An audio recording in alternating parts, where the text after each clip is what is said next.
Donald J. Trump.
Thank you, Coach.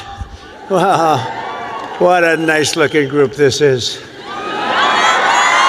a beautiful group of people. And especially a very big hello to the University of Alabama. Congratulations to the class of 2025. Roll Tide. Roll Tide.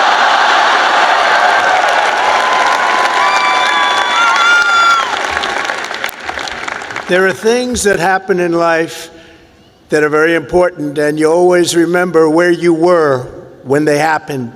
As a student at Alabama, you'll always remember where you were when your head coach, Nick Saban, retired. Remember that?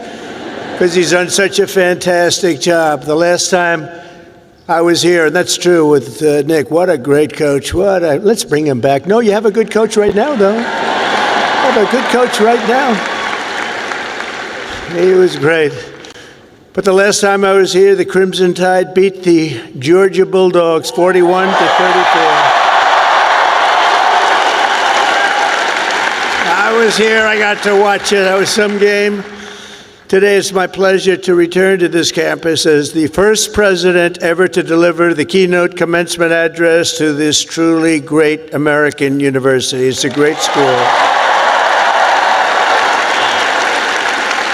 And there's nowhere I'd rather be than right here in Tuscaloosa, Alabama, Titletown, USA. That's what it's become. And I love this place. Maybe it's because I won Alabama by 45 points. Could that be the reason? 45? You know, the way they say, the polls have closed in Alabama. Trump has won Alabama immediately. It was very quick. It was very, very quick and nasty. That's what we like. They put all 7 of your commencement ceremonies, I don't know if you know this, but they put them all together first time ever, so I better do well, or I'm in big trouble. But I want to thank President Bell for his 10 years of distinguished service, highly respected gentleman, but 10 years of service to this great university, overseeing the education of 100,000 proud Alabama graduates. That's something to have on your record. I also want to thank Alabama Governor Kay Ivey, who's here with us, and she's a fantastic. Where is she? Where is she? She's around here someplace. She's here. I just took a picture. I said, you're doing a great job, along with the very wonderful man, a friend of mine, Senator Tommy Tuberville. Where's Tommy? Tommy's great. When he wanted to run for the Senate, I said, well, you beat Alabama 6 times in a row. How can you run for the Senate? He said, well, I just look at him and I say, well, I was responsible for them getting Nick Saban. I said, that's a good reason. And he won, very easily he won, but I'll never forget that. Thanks also to a wonderful person, Representative Lisa McLean, a great person, great, highly respected. Gary Palmer, Robert Adderholt, Dale Strong, Ronnie Jackson, Ralph Norman, along with Lieutenant Governor Will Ainsworth, Alabama Attorney General Steve Marshall, Alabama Secretary of State Wes Allen, great people, Alabama Senate President Pro Tem Garland Gudger, Chancellor Sid Trant, and members of the University of Alabama Board of Trustees. But most importantly, and they would agree with this, let's give a big round of applause to your incredible parents, grandparents, and family members.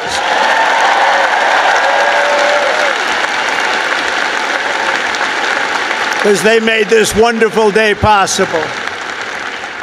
Oh, you're great. Without them, it doesn't happen. Without them, you probably aren't here, and you wouldn't have that big, beautiful smile on your faces. This year, the graduating Alabama class of 2025 has over 6,600 graduates. You're the largest class in school history. Among your ranks are among the 800 first-generation college students and nearly 3,000 students from right here in the great state of Alabama. Amazing. And this class also includes many Rhodes Scholars, Goldwater Scholars, 213 Merit Scholars, and over 1,500 students graduating with red caps. You know what that signifies? 4.0 GPA. That's a lot of students. That's a lot of students.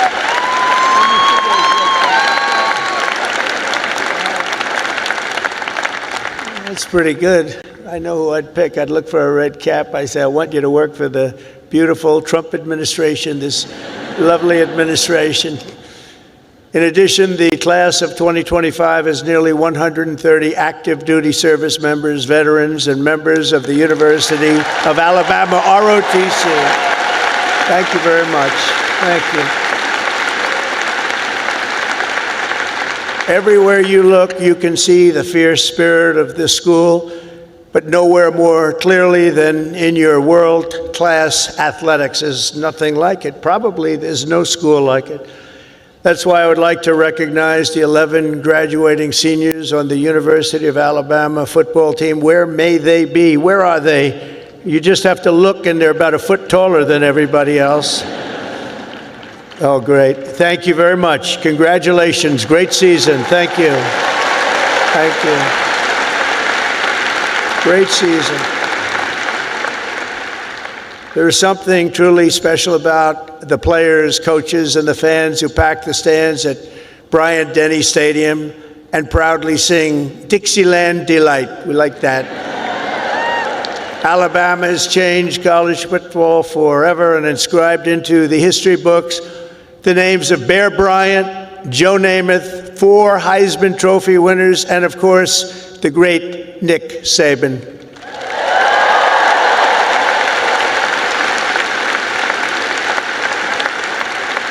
This place is truly where legends are made. It really is. It's a special place. When your president called, we talked about it. It took me about 2 seconds to say, I'll go. I wasn't looking to do it. And we are busy, you know, we're winning a lot of battles right now. We love winning, don't we love winning? We're winning a lot of battles. But I wanted to do this. For the University of Alabama, good isn't good enough, tough isn't tough enough, and great isn't great enough. The Crimson Tide does not rest, does not quit, and does not stop winning until it's all time. You know, it's all time. You're always winning, and you're going to keep winning. That's why the University of Alabama football team has won more games in the last decade than any college football team in America. That's not bad.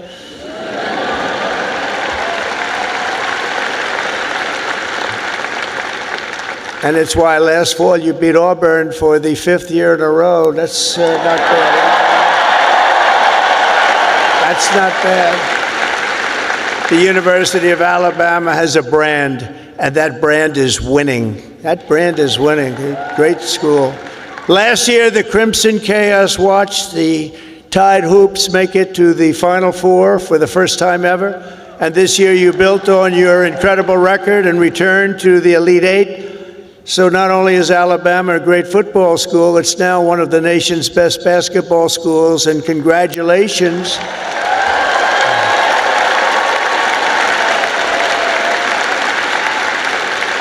And I love sports, and I think I should have come here. I think I should have come here. Congratulations as well to the women's track and field team for winning 2 SEC titles this year. That's something. As long as I'm president, we will always protect women's sports. Men will not play in women's sports.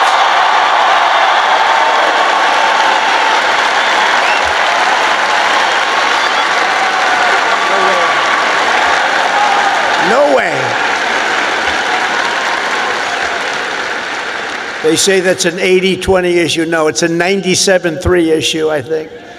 No, men will not be playing in women's sports. I said that, and I classified it with a very powerful executive order, as you know. It's done.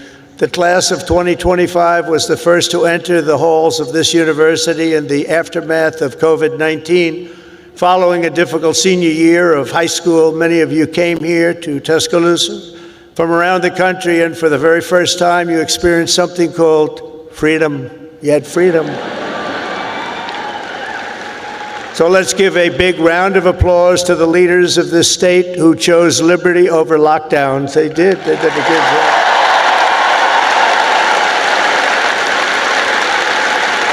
Did a good job. As you know, there are a few campuses in the world more beautiful than this one, and there are a few memories sweeter than the ones you have formed really at this capstone and at the capstone. You'll miss the beautiful sounds of Denny chimes, the excitement of lining the Walk of Champions, the Saturday tailgates at the Quad. As you graduate, it's natural to reflect on 4 years of happy memories, and you've really had happy memories here. You've done a lot of winning. Winning is a good thing to do. But today I'm also asking you to look forward to really something very, very bright and more promising, and it's going to be an even more promising tomorrow, I promise you that. You're the first graduating class of the golden age of America. We're in the golden age. You watch. This is the golden age.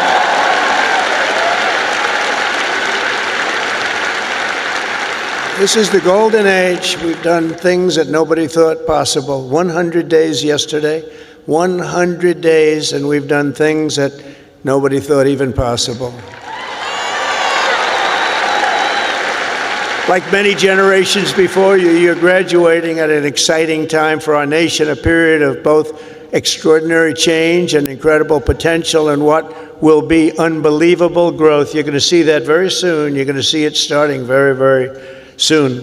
The whole world is talking about it. Our country has always been defined by its ability to reform and reinvent itself to meet the challenges of the next era. The last 4 years were not good for our country, but don't let that scare you. It was an aberration. We're run by people who truly at that time, 4 years, we were run by people that didn't have a clue. They didn't have a clue. I'm trying to be nice when I say it that way. They allowed our beautiful USA to be laughed at, scorned, and taken advantage of by everybody. We were ripped off on trade by nations all over the world, both friend and foe, and oftentimes a friend was far worse on trade than the foe. But those days are over. You're at the start of something very, very big. You're going to see that very soon. Now, exactly 250 years after the first Patriots stood and fought at Lexington and Concord, we're in the midst of another kind of revolution, a revolution of winning and a revolution of common sense. Common sense.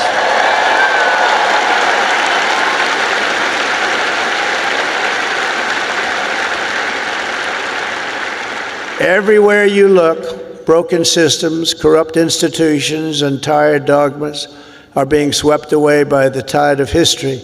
Ancient wisdom is being rediscovered, and the best and strongest traits of America are coming back for all to see, bigger, better, and greater than ever. Coming back, and they're coming back fast. The spirit of our age is one of boldness, vigor, ambition, and adventure. And it's exciting to be you and young. Oh, I'd pay you a lot of money to have your age. You have a great future. The people have rejected the voices of a failed establishment. You saw that in the election. We've turned the page on endless wars, crippling debt, open borders, ruinous inflation, and the lack of respect for our country and for its leaders. But we're turning that all around, and we're turning it around very fast. We will very quickly Make America Great Again.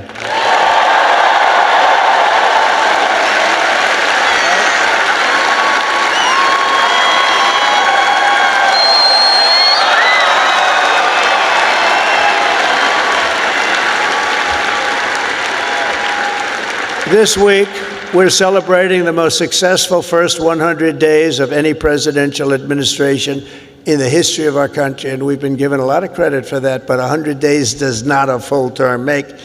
But we're going to do even better as we move along. In a matter of weeks, we've achieved the lowest number of illegal border crossings ever recorded.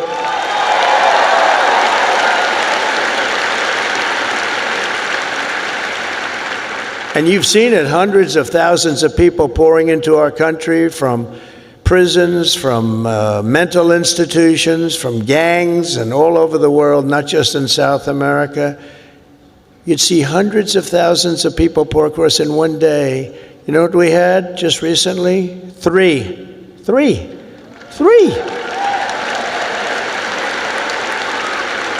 And we slashed the number of illegal aliens released into the United States by 99.999%. And you know, if that number is wrong, the fake news, which is all over the place today, is going to be correcting me before I get to the next sentence. Now, 99.999%, how about that? Nobody thought that was possible. They said you needed legislation. No, you just needed a new president. That's what you needed.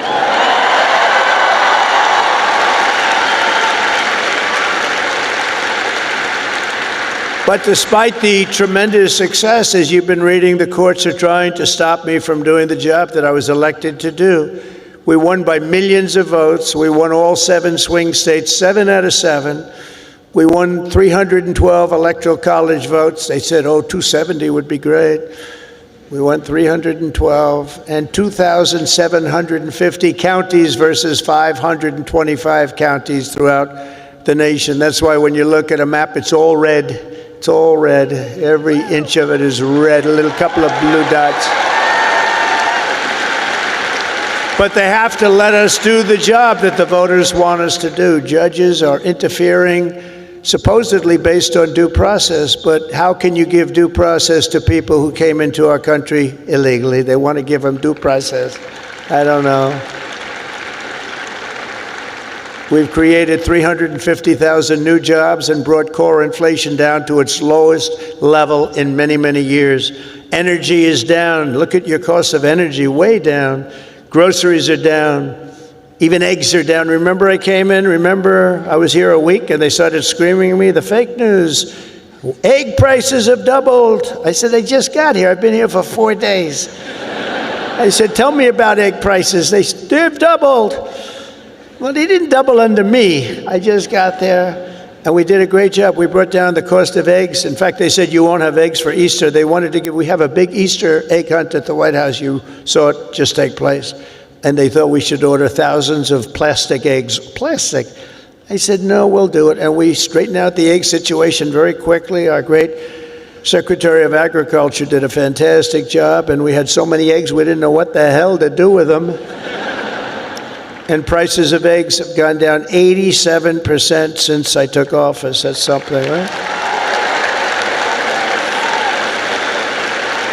But the price of food has gone down, and mortgage rates are down, and gasoline prices just hit $1.88 a gallon in 3 states. Can you believe it? It was at $3.50. It was at $4. We're drilling. We're drilling. You know, drill, baby, drill, right? We drill, baby, drill. We do that. We got it down. We have it going good. And, you know, when energy drops that much, you don't have much inflation. It's hard to have inflation. It was just announced that in the first quarter, investments in the United States are up 22%, that we're leading the whole world in investment. Everybody's pouring into our country with big dollars. And it's all about November 5th, the November 5th election, and tariffs and incentives that we've given that are going to make this country so much richer. We have $36 trillion in debt. That's going to start to come off. It's going to come off rapidly, but we'll be over $8 trillion in investment with Apple and others investing $500 billion each. We've never had a period of time in 2 months, because we're here for 3 months, a little bit more, but give me a break for the first month. Had to get a little acclimated, had to see where the enemy lies, because they're already looking to impeach Trump. These crazy people. Let's impeach him. For what? We don't know exactly, but we'll try it. These people are crazy. So we had to, get our bearings for the first couple of weeks. So in 2 months, we had over $8 trillion, think of it, committed. Nobody's ever seen anything like it. There's never been anything like it in any country at any time, and it's all because they want to avoid the tariffs. We want to get here fast. And I said, a number of times, tariff is the most beautiful word in the world, and I got absolutely decimated by the fake news. They said, what about love? What about your wife? What about your parents? What about religion and God? So I said, all right, it's the 5th nicest word I've ever seen. And since I've done that, I've been in good shape. Nobody's bothered me. They've been very nice. So it's the 5th most beautiful word I've ever heard. But it's making us very rich, and you'll be seeing the results pretty soon, sooner than most people think, because that's what other countries have been doing to us, just so you understand. They were tariffing the hell out of us. We couldn't sell cars in Europe. We couldn't sell cars in China. We couldn't sell cars in Japan or anywhere else. We couldn't do anything. And all we're doing is we're doing it to them, but we're doing it much better. And the U.S. military is suddenly seeing its best recruiting numbers ever. We've never had numbers like that.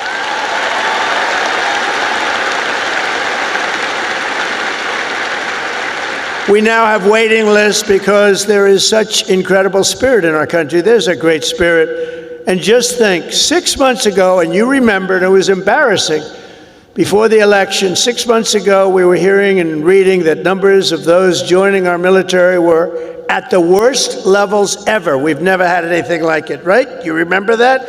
And now they're at the best levels ever. We have waiting lists to get into the military. We couldn't fill the positions, and that included in our police forces, our fire departments. We love our fire departments also. We can never forget our fire departments. But our police forces were begging for help. And now they're brimming over with people and applicants, and they're getting great ones. It's amazing what's taken place, and that's really the spirit. Each of the graduates in this arena will soon have the chance to help lead this project of national renewal. And that's what it is. It's a national renewal. We suffered so badly for 4 years. We had one of the greatest economies. We actually had the greatest economy in the history of our country during the first term of Trump. And then we got hit hard with inflation. During the Biden economy, it was horrible. We were hit so hard. The worst probably ever. They say 48 years. We'll accept that. But I would say ever. You'll embrace this moment, and you'll step forward with strength and grit, faith and patriotism to put America on a new trajectory for your children. And then you'll take your place among the greatest generations in the history of our country. I think you have a chance to be the greatest generation in the history of our country, because we're turning it around, and you happen to be available. You're available.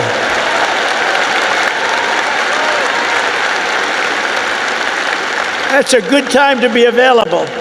There are some times when it's not so good to be available, but this is a great time. I'm absolutely confident that the Alabama class of 2025 is up to the task. Are you up to the task?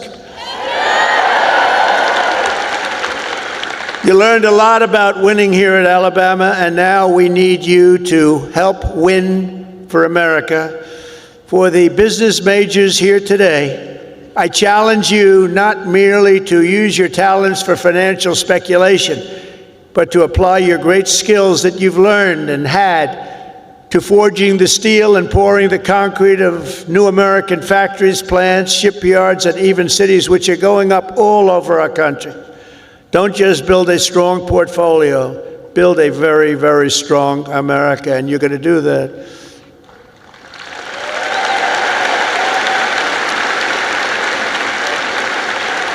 To the engineers, brilliant you are, technicians, scientists, and math majors, we need your Alabama spirit and competition to keep our country at the forefront of every single domain. America should have the world's tallest buildings, design the fastest airplanes, build the greatest cars, do everything the absolute best, better than any other nation in the world, and you can do it. And we will soon land American astronauts on Mars. That will happen. That will happen.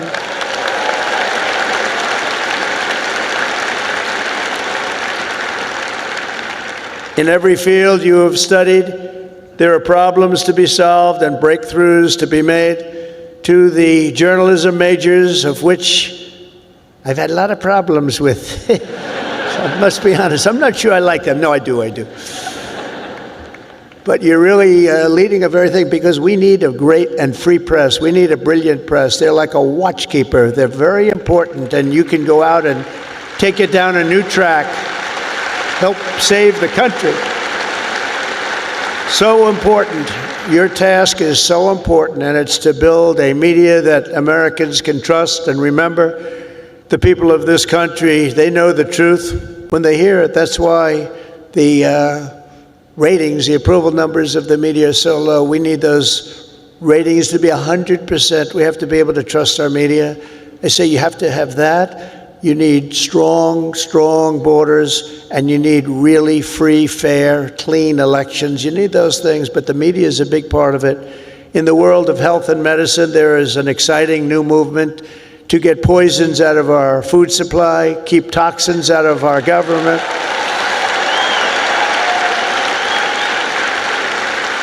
Clean out our environment and make America healthy again. And I think Bobby's going to do a great job, don't you? I think so. I think he's the guy we needed. And in government, it is the task of your generation to replace bureaucracy, graft, and waste with a new system that defends American freedom. These are big tasks before you, but the reward for your hard work will be the United States of America is stronger, prouder, better, and more unified than ever before. It's going to be.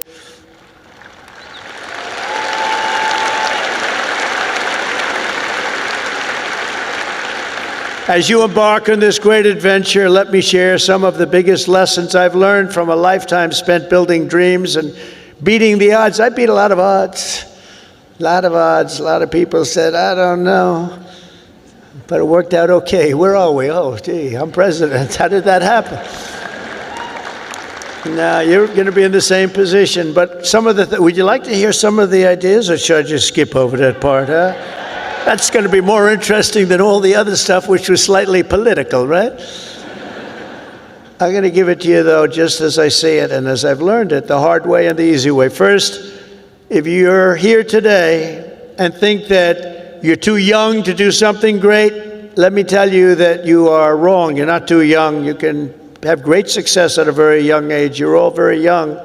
In America, with drive and ambition, young people can do anything. I was 28 when I took my first big gamble to develop a hotel in Midtown Manhattan, the Grand Hyatt. And it worked out incredibly well, but I was very young at the time. I was like a very young person in sort of an old person business. Steve Jobs was 21 when he founded Apple. Walt Disney was 21 when he founded Disney. James Madison, James Monroe, Alexander Hamilton, Thomas Jefferson, they were no older than 25 when they began the journeys that etched their names into the history books for all time. So to everyone here today, don't waste your youth. Go out and fight right from the beginning, from the day you leave this incredible university. Go out and fight tough, fight fair, but go out and fight. You're going to be very successful, because now is the time to work harder than you have ever worked before. Push yourself further than you have ever pushed yourself before. Find your limits and then smash through everything. Go and smash through. You've watched that football team smash through. You're going to do the same thing.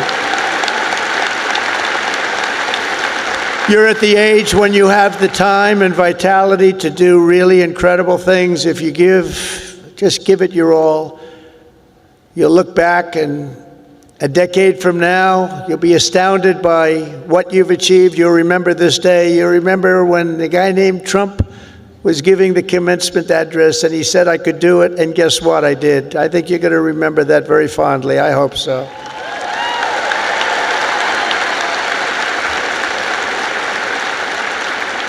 Second of all, and very importantly, you have to love what you do. Okay? You have to.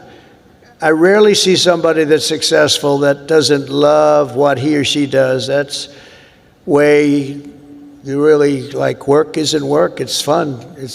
I find it fun. I work all the time and I find it fun. If I didn't find it fun, I wouldn't be successful, whether it was real estate or in showbiz. I had a lot of different careers, but I loved real estate so much, and I was very successful at real estate because I loved it.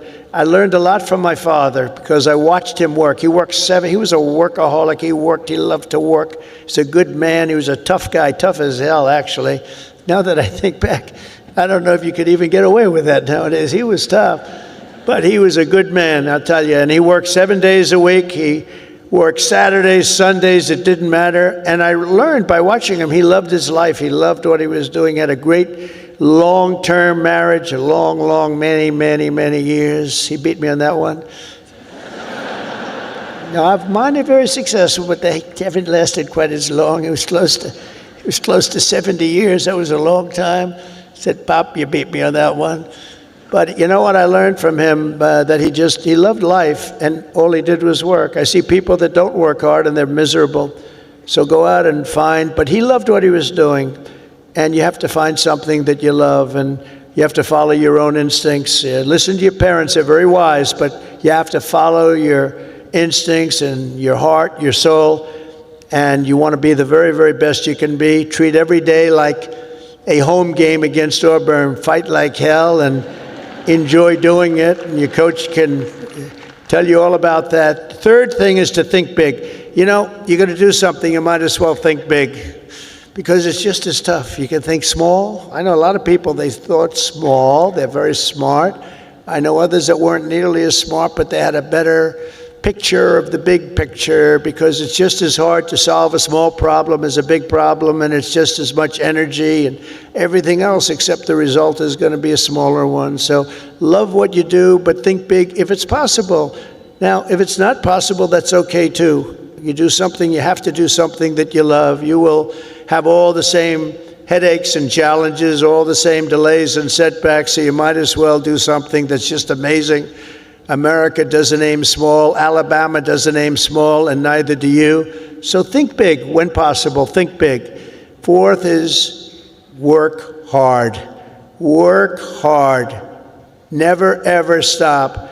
An example is a great athlete, actually, Gary Player, golfer, great golfer.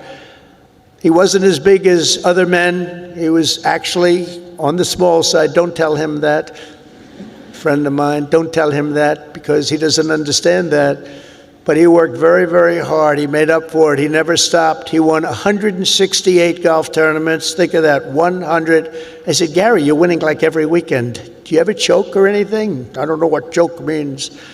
And he made a statement years ago that I read, and I thought it was sort of an incredible statement. He said, it's funny, the harder I work, the luckier I get, right? Think of that. The harder I work, the luckier I get. So you really have to work hard, and you're going to be successful because you have the talent. To get into this school is not easy. To get through it is even more difficult. You have a lot of talent. Fifth is don't lose your momentum. You just want to keep it going, and you have to know if you are losing it, you have to know when you're losing it, so maybe you stop, and maybe it's time to stop. Listen to the feedback, think through your plan very carefully, and keep moving fast. The word momentum is very important. I mean, I'll just tell you a little story about a great real estate developer named William Levitt. He built Levittown. Some of you might live in a Levittown. He was the biggest developer in the whole country in the 1940s and so. And he built these jobs. He started with one house, then 2 houses, then 20 houses, then thousands and thousands of houses. And a company, Gulf and Western, came along and they said, we're going to make you an offer to buy your company. And they offered him a lot of money, more money than he ever thought he could make. And he retired, lost his momentum. He retired, and he led a beautiful life. He had a wife, I must tell you, it was a second wife. It was a trophy wife, what can I say? I don't like telling you everything, but we're all friends, right? Can we talk? We're all friends. He had a trophy wife. And he lived a different life. He moved to the south of France, but he lived, it was a life of tremendous luxury. He had so many millions of dollars. He was given a fortune for the company. And 10 years went by, and then 15 years went by, and he got a call from this big conglomerate, Gulf and Western, and they said, we're not doing well with the purchase, because he used to pick up every nail, every piece of sawdust, every piece of wood, every chip, everything, and he'd sell it. He'd make a couple of bucks. Everything was perfect. They can't do that. You know, these big companies, they don't do that. You see it a lot when an entrepreneur sells to a big company and then he ends up buying the company back for peanuts later on. Happens a lot. But he was the best at what he did. But 15 years went by and he was so excited, and they sold him back his company. And he started, and he was going to tear apart the world because he got bored with a life of luxury.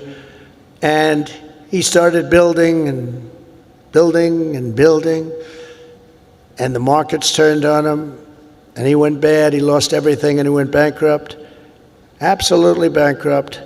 And it was a sad story to read. It was such an amazing story because he was so rich, but he paid them, and he bought it for the right price, bought it low, but he went wild. But he lost his momentum. He wasn't good at it anymore.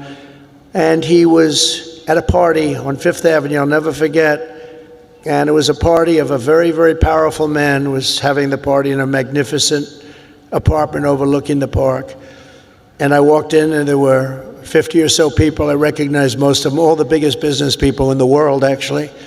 Very glamorous. I was doing well. I was young, and I was doing well. And I was invited to parties like that. And I looked in the corner, and there was Mr. William Levitt sitting all by himself on a chair, looking very glum. Nobody was talking to him, because you'll find that when you're not successful, you lose a lot of friends. It's not a good situation. But there was nobody talking to him, but I wanted to talk to him because I was in the real estate business, and he was, and most of these people were in different businesses. And I went over and talked to him, and I said, "How are you, Mr. Levitt?" He goes, "Donald," he knew who I was, "not well, I'm not well." I said, "So, can you come back?" He said, "No, son, I lost my momentum. I shouldn't have done it. I lost my momentum." And I never forgot that expression. He lost his momentum. If he would have kept going, instead of selling and relaxing and going into a different life, he probably would have been 3 times bigger than he was, but he lost his momentum. And you have to know when it's your time. I mean, there'll be a time when you do lose. You see it with fighters. You see it with a lot of people. They have a great record and they retire, and then 4 years later they say, "I'm going back. I can beat that guy," and they get knocked to hell. And it's not good. It's not good. So he lost his momentum. You have to know when your momentum time is up. I call it momentum time. But follow your momentum. It's a very important word. You don't hear it from too many, but I've seen it. I've seen it a lot. Number 6, if you want to change the world, you have to have the courage to be an outsider. In other words, you have to take certain risks and do things a little bit differently. Otherwise, if that weren't the case, everybody would be successful. It doesn't work that way. Progress never comes from those satisfied with the failures of a broken system. It comes from those who want to fix the broken system. And you'll make the bigger money, you'll make the more success by acting that way. The other way may be more secure, but if you want to go to the top, you're just never going to do it unless you break the system. Change is never easy, and the closer you get to success, the more ferociously those with a vested interest in the past will resist you. They want to resist. So I just say, trust me on that, because I know you really do. You have to break the system a little bit and follow your own instincts. But if your vision is right, nothing will hold you down. Nothing. You have to have the right vision.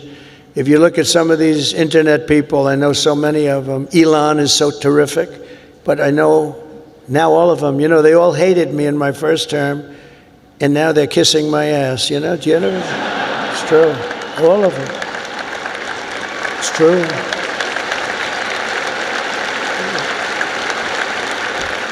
It's amazing. It's nicer this way. Now, in the first, you know, they didn't know what happened because I won an election that, you know, there was never a businessman that won a presidential election. Out of 100% 8% were generals, and 92% were politicians. Not even admirals, not even just generals. There were 8 generals: General Washington, General Grant, generals, General Eisenhower. But 8% were generals and 92% were politicians. And when I ran, everyone said, well, he can't win. He's a businessman. That's not going to work. And, but you have a natural instinct for things. I guess I had a natural instinct. I said to somebody, was I a better businessman or politician? And they said, well, there are a lot of guys that made a lot of money, but there's only one guy that became president that was a businessman, so I guess you're a better politician. But I don't think of myself as a politician. I think of myself as a businessman, and I'm proud of that. And I've applied business instinct, and that's why I think you're seeing us doing so well.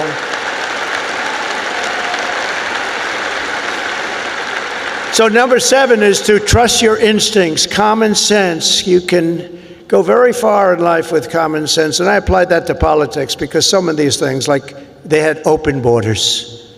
Let everybody in the whole world flow into our country. That's not common sense. They had transgender for everybody. We ended that, if you noticed, okay? But they had transgender for everybody. They said, I said, this is not working. This is not going to work. As I said before, so simple. Men playing in women's sports. Did you ever see some of the records? Did you ever see some of these boxing matches? We have to protect. These women are great athletes, but we have to protect. If you looked at the Olympics where they had transitioned people going into the boxing, where the women had boxing, and they had a great champion, a female boxer. I mean, after one punch, she walked back to the corner and said, I can't get hit like that. I've never been hit like that before. You look at all the volleyball players that have been hurt so badly with balls that are hit at levels that they've never seen before. But the greatest is like weightlifting. You ever see the weightlifting?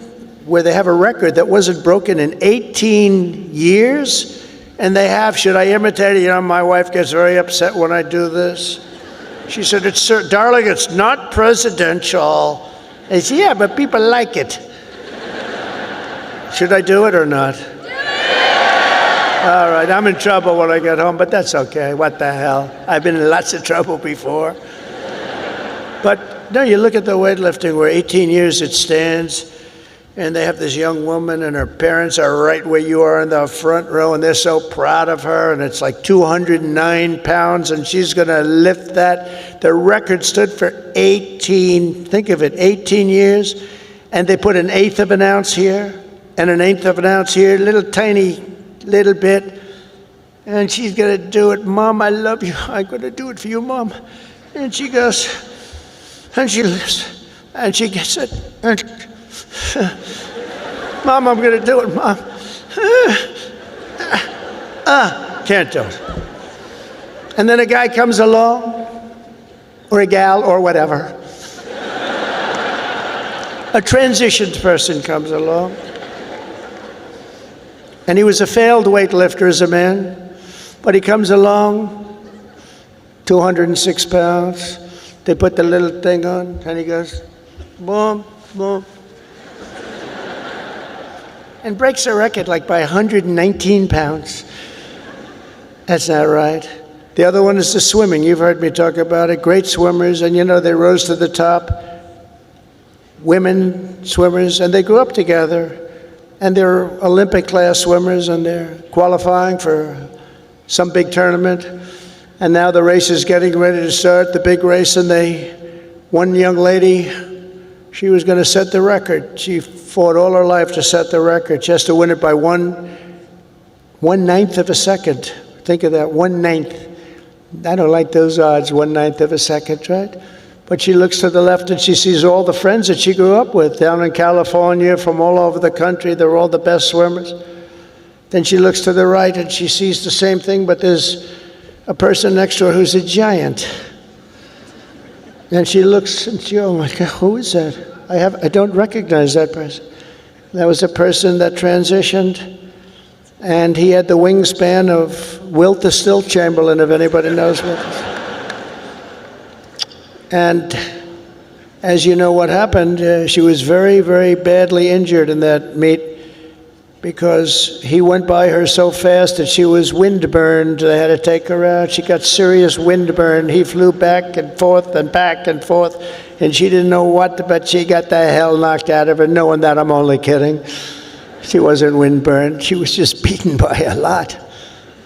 Or the race, did you see the race where they had the best female runners and they had a guy who was a decent runner, a long distance race?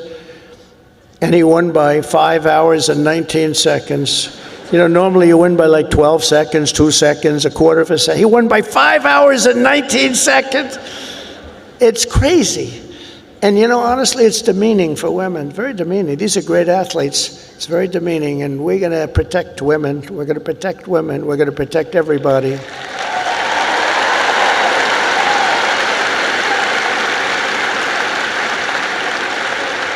So now that I'm in trouble with my wife, I'm going to blame the University of Alabama for asking me to go through with that stuff. But it's pretty descriptive, isn't it, really? It helps when you know that borders are not racist, speech is not violence, America is good, terrorists are bad, men can never become women, police are not criminals, and criminals are not victims. Eighth, everybody should believe. Thank you. Thank you very much. Everybody should believe in the American dream. It's real, it's there, and it's right before you. We're coming back to the American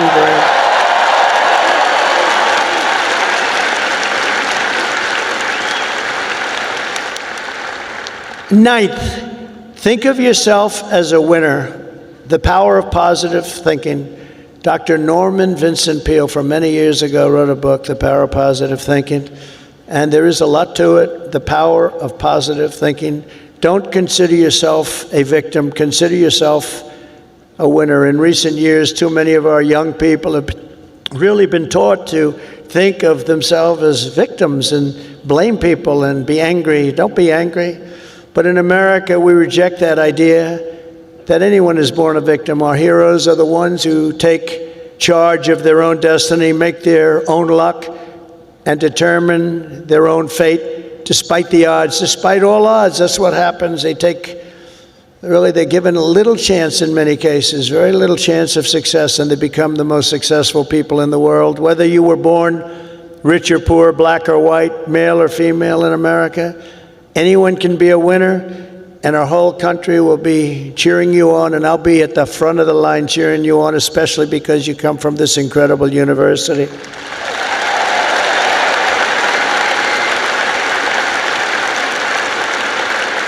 And next is to be an original. The all-time greats were people who had the confidence to be a little different.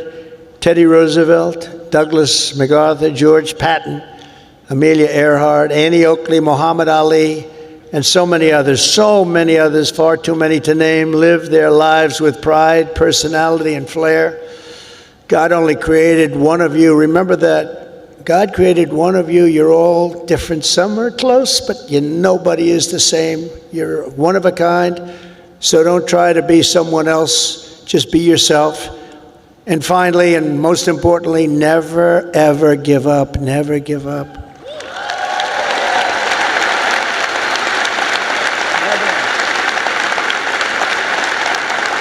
Never give up. And I've learned anything in life, and it's so true. One of the most important things you can learn, if you just went a little bit longer, if you just held out a little bit longer, you would have been successful. Well, the stories of that are legend. But I've learned that perseverance is everything, so whatever happens, no matter where you are in life, stay optimistic and just keep pushing forward. Just don't stop. Never, ever give up. Victory is right around the corner. I've watched Coach Saban win games that really were virtually over. You've seen it. You've been in the stands. He won a couple of games. I said, Coach, you got lucky as hell. He said, I didn't get lucky. I'm a talented guy.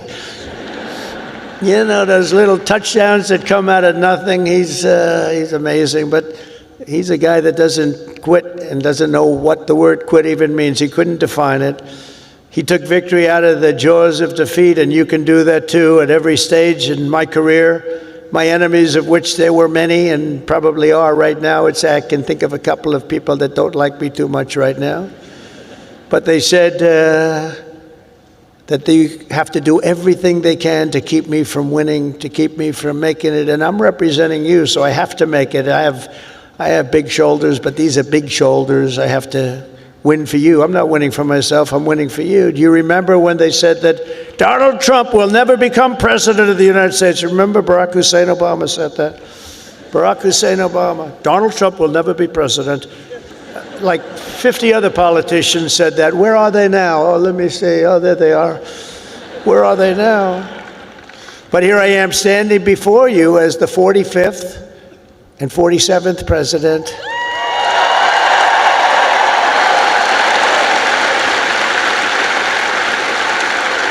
You heard that a lot. But against all odds, I did great in 2016. 2016, how great was that? And then I did much better in 2020. Sorry, the election was rigged. But it was a rigged election. And then in 2024, I made it too big to rig. I said, we got to do this again. We got to do this again. And we made it too big to rig.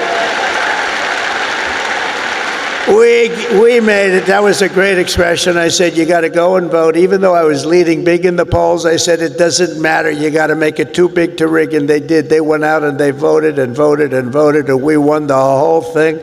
And it was so good. And it's such a great mandate for our country. That's the important thing.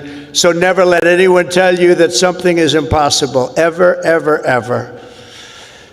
In America, the impossible is what we all do best. There is nothing you cannot do if you are willing to fight for it. You got to fight, fight, fight. Oh, I've heard that expression.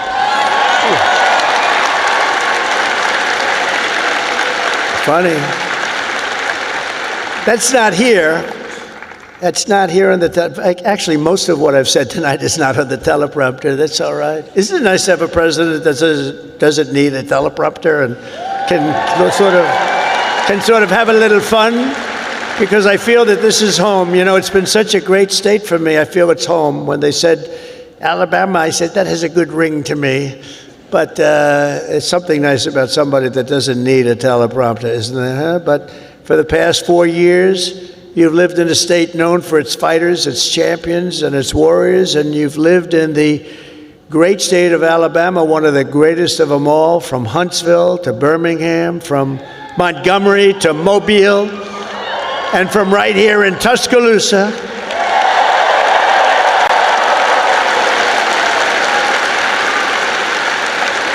To the gleaming shores of the Gulf of America.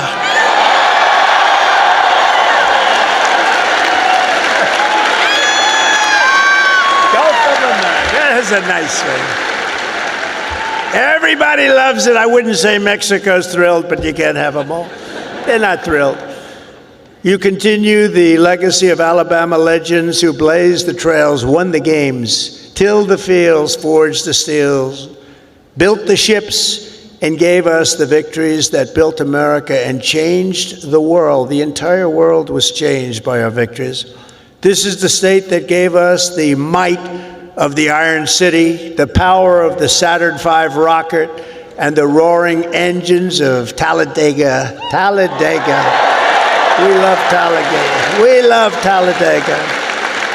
This is the state that gave us nothing but victory, the state of some of the greatest heroes in history, like Willie Mays, Jesse Owens, Joe Louis, your coach, Nick Saban, Hank Williams, and many others. Some of you will leave here today and travel the world, but you will always know that this state, as this is really sweet home Alabama, right? It's always going to be your place.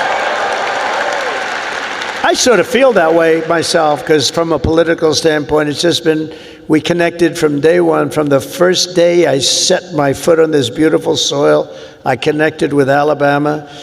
And here in Alabama, we believe that the men and women who built this country are heroes, and that America's destiny is to be the single greatest nation on the face of the earth. And we're bringing it back at a speed that nobody thought was possible. We believe in freedom and family, God and country. we cherish our Constitution, we revere our Bible, and we salute our great American flag.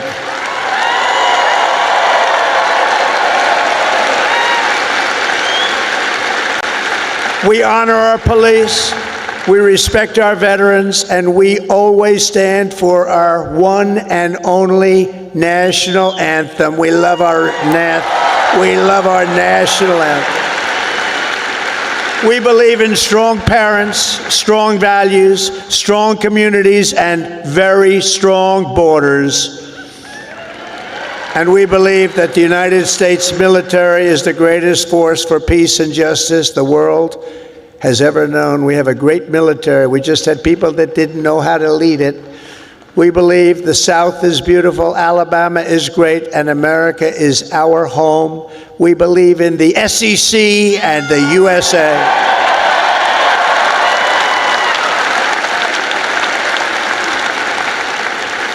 Graduates of the Alabama class of 2025 standing here before you in this magnificent arena, it is clear to see the next chapter of the American story will not be written by the Harvard Crimson. It will be written by you, the Crimson Tide. True. That's true. That's true.